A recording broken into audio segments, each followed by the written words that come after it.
नमस्कार मैत्रिणींनो, आज आपण पाहणार आहोत खिचडी भात कसा बनवतात झटपट।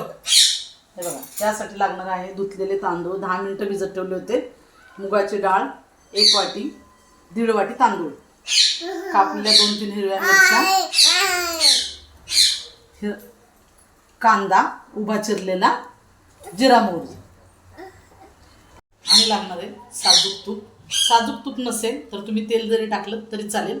आता आपला कुकर तापलेला आहे, गॅस चालू केलेला आहे, कुकर तापलेला आहे, त्याच्यामध्ये आपण आता टाकतोय साजूक तूप।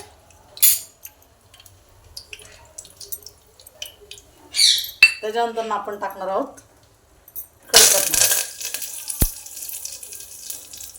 त्याच्यानंतर आपण टाकणार आहोत जिरा मोहरी। हे बघा, जे आपल्या घरात असेल त्याच्यापासून आपल्याला हे सगळं बनवायचं।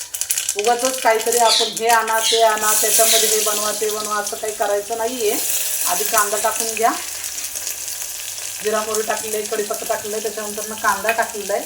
कांदा थोडासा लालसर करून घ्या, असा लालसर झालेला आहे। त्याच्यानंतर टाकायची हिरवी मिरची, ते चांगलं असं परतून घ्या।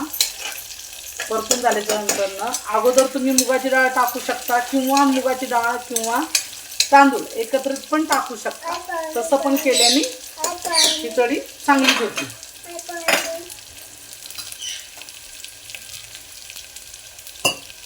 हिरवी मिरची व्यवस्थित झालेली आहे।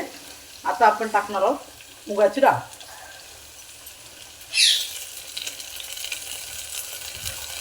मुगाची डाळ थोडीशी परतून घ्यायची।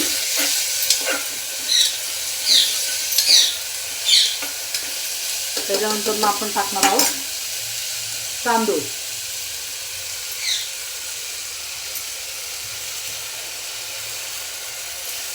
हे असे टाकायचे, टाकल्याच्या नंतर हे असं दोन्ही एकत्रित करून घ्यायचे। हे असं चांगलं असं परतून घ्या। बघा कसं परतलंय ते, असं परतून घ्या। परतून झाल्याच्या नंतर आपल्याला जेवढं पाहिजे मीठ तेवढं तुम्ही टाका, चवीनुसार मीठ।